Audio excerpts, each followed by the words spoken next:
Over the past 20 years, the government of Sudan has committed mass atrocities against its civilians on the basis of ethnicity in many areas of the country. In South Sudan, over 2 million people were killed from the 1980s through 2005.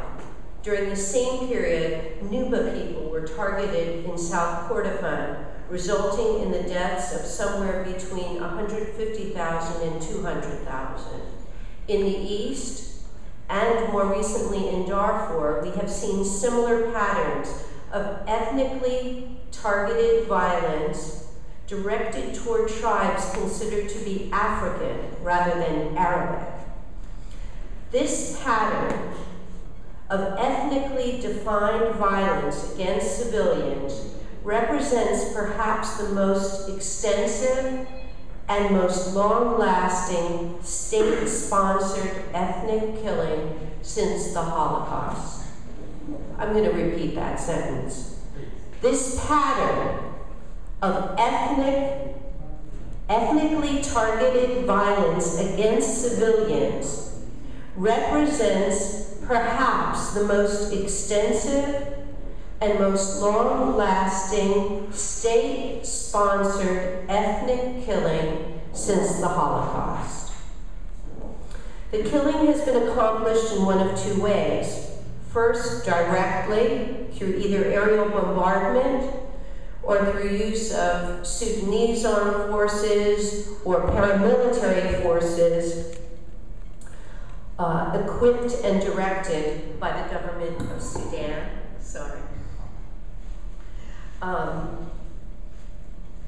This direct killing has particularly targeted civilian leaders and activists, but has also included the killing of women and children of particular ethnicities, often in horrific, unspeakable ways.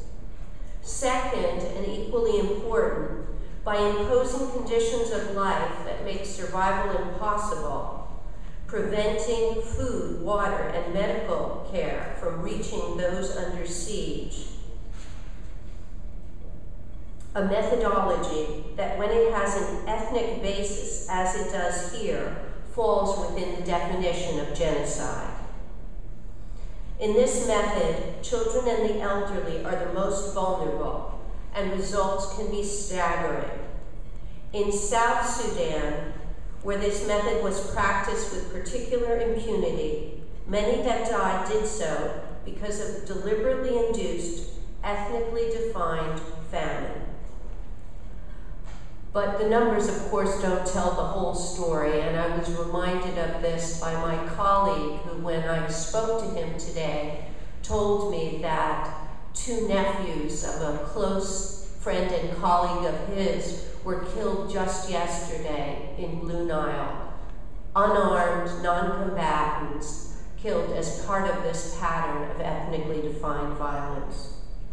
In the name of Arab supremacy, Sudanese President Omar Bashir recently called for an ethnically homogenized North Sudan with a purely Arabic identity under the rule of Sharia. In such a state, what will be the future for those who are not Arabic and who do not subscribe to Sharia? I believe that we see the answer right now in the Nuba Mountains and in the Blue Nile. In the past 2 months, the Sudan Sentinel Project, headed by Jonathan Hudson of Enough Project, has identified 8 mass graves in the vicinity of Kadugli, the largest city in southern Kordofan, in a new genocide unfolding in the Nuba Mountains. During this time, we have received reports of indiscriminate bombing of civilians, of house-to-house killings, of people left without food, without water, without shelter, hiding in caves in the mountains of Kordofan. The specter of starvation, particularly as the rainy season proceeds without anything being planted, looms ever larger, and the bombing of civilian targets appears unremitting at this time, even as the government of Sudan has expelled UN mission forces from the area and supposedly has a ceasefire in place, a non-existent ceasefire on the ground.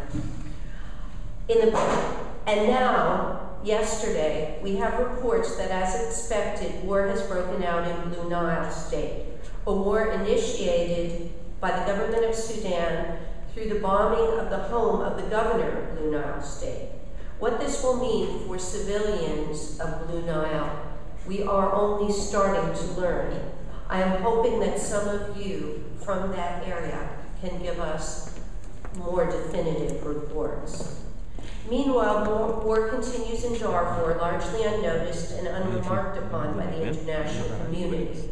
One of the most disturbing aspects of that war in the past year has been the new strategy for Darfur, a program of renewed violence against civilians, forced closure of camps for internally displaced persons, places which afford the very minimum of security to people who cannot return to their homes. Here too, particularly in the Jebel Mara region, access to aid is blockaded.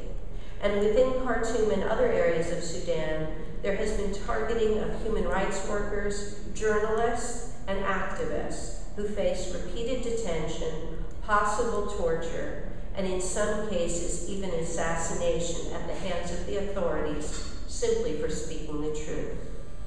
What has been the response of the U.S. to these ongoing violations, and increasing violations, I would say? By and large, equivocation. When attacks intensified this winter in Darfur, Senator John Kerry went to Khartoum and spoke about possibly lifting economic sanctions on Sudan as a reward for allowing the referendum to proceed in the south. When attacks were unfolding in the Nuba Mountains this summer, Ambassador Lyman spoke about taking Sudan off the list of state sponsors of terrorism. The words of President Obama and Secretary of State Clinton, who when they were senators were seen as champions of the victims in Sudan, have been curiously muted. My own interest in these matters is personal rather than professional. I'm not a policy expert, unlike many of the people in this room. I'm not a scholar of Africa. I've never actually been to Africa. I'm only the daughter of a Jew from Eastern Europe who was the only one of his family to survive the massacre of his town 70 years ago.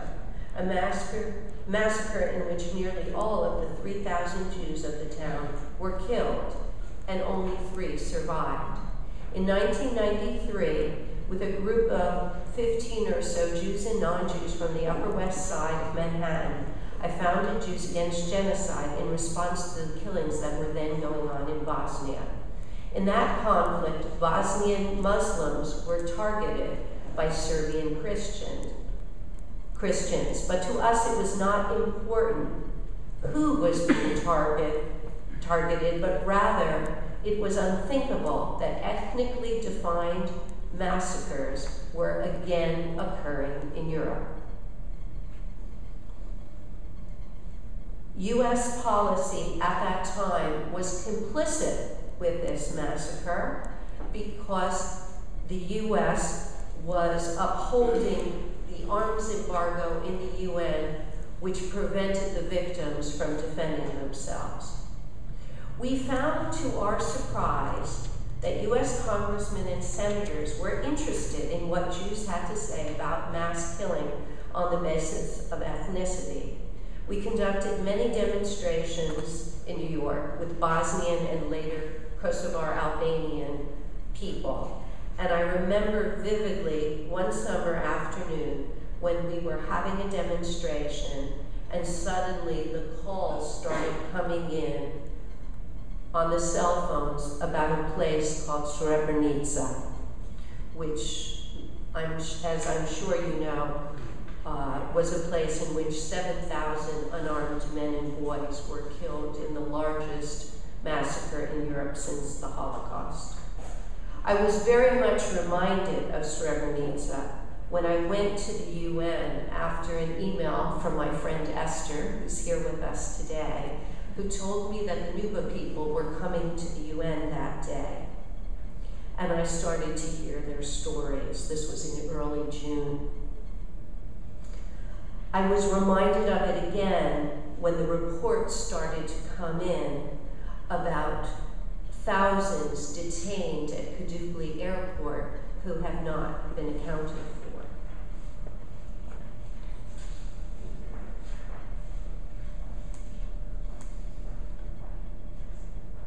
Later on, our group, after working on Bosnia, we also began working on East Timor. And in 1998, I confess a bit belatedly, we wrote a statement and had actually a demonstration in Europe on behalf of South Sudan, which was at that time under blockade. It was the anniversary of the U.S. airlift to Berlin, the 50th anniversary, and we called for an airlift to South Sudan. What have I learned from these 15 years? Well, I'd like to say a little bit about that.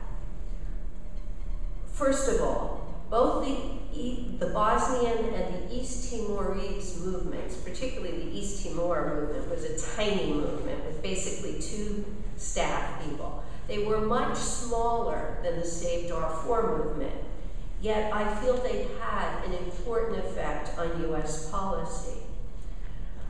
How did this occur? I believe it occurred partly by being very strategic, by targeting policy people, and particularly by targeting possibly the most important and powerful force that we have at our disposal, the U.S. Congress. Congressmen and senators are very busy people, but if you give them the facts about what's happening and suggest to them in very specific ways what could be done to ameliorate the situation, that's about the best thing I think you can do to create change on the ground in Sudan. A second point I'd like to make is that truth is a weapon.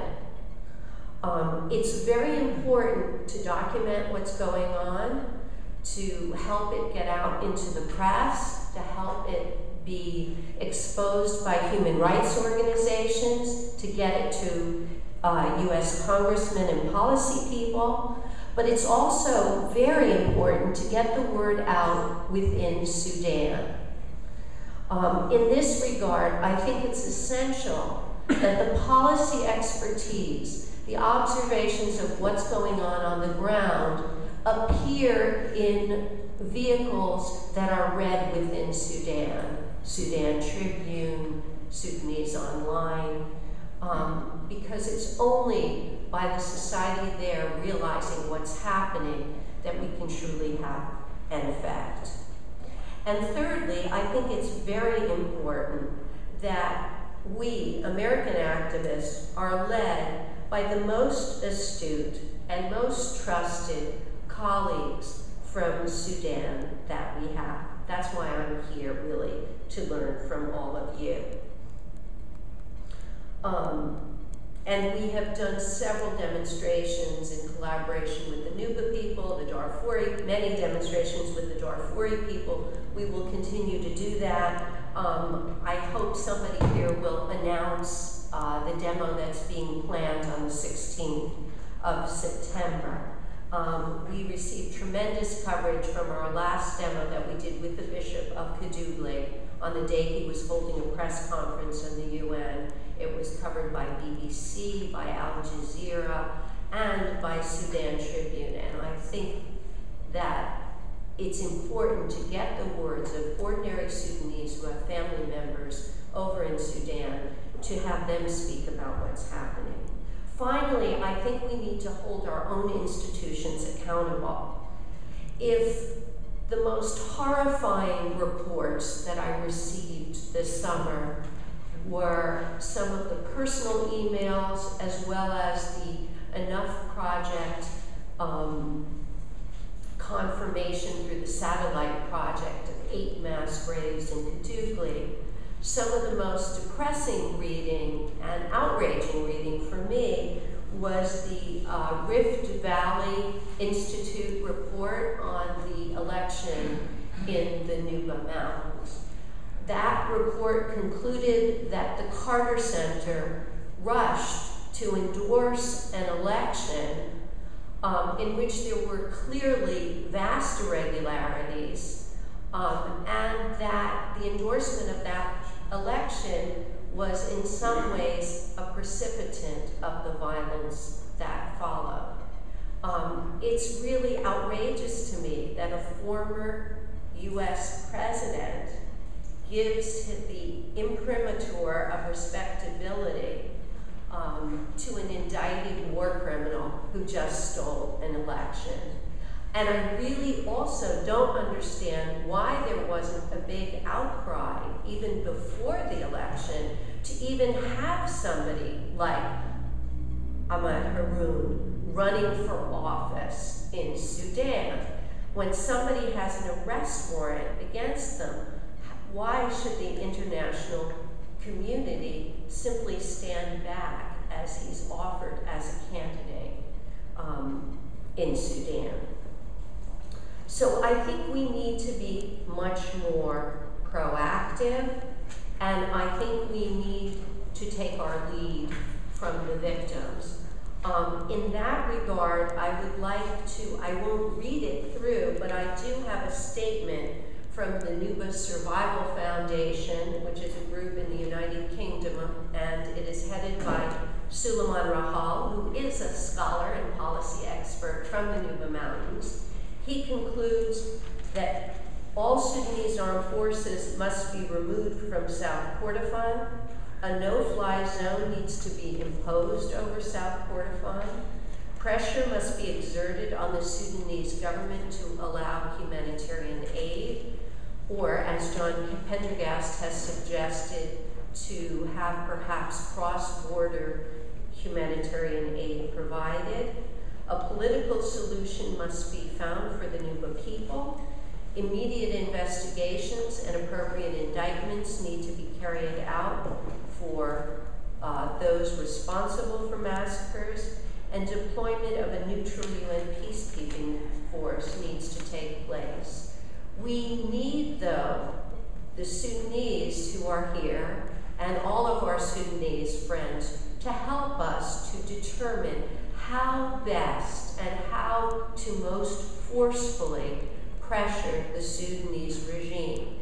And I believe we should not rule out the use of military force, but it needs to be defined exactly how that would operate. We can't just go to Congress and say, hey, we want you to do something here. We have to offer the path. I want to read a very short quote from Václav Havel. It's one I used to read at demonstrations when things were very bad in Bosnia, a place that I'm happy to say now does enjoy, has enjoyed self-determination and a peaceful situation, even though there are some problems there. And it's something that Václav Havel wrote when he was in prison for his human rights work in Czechoslovakia, years before he later became president. He wrote, "Hope is an orientation of the spirit, an orientation of the heart. It transcends the world that is immediately experienced and is anchored somewhere beyond its horizons. I don't think you can explain it as a mere derivative of something here or of some favorable sign in the world. I feel that its deepest roots are transcendental, just as the roots of human responsibility are. Hope in this deep, powerful sense is not the same as joy that things are going well or willingness to invest in enterprises that are obviously headed for early success, but rather an ability to work for something because it is good. The more unpropitious the situation in which we demonstrate hope, the deeper that hope is. Hope is not the same as optimism. It's not the conviction that something will turn out well. but the certainty that something makes sense regardless of how it turns out. In short, I think that the deepest and most important form of hope, the only one that can keep us above water and urge us to good works, the only true source of the breathtaking dimension of the human spirits and its efforts, is something we get from elsewhere. It is this hope which gives us the strength to live and continually to try new things, even in conditions that seem as hopeless as ours do here and now. I hope that all of you in this room share the hope that I have for a just and free Sudan in all of its regions. Thank you very much.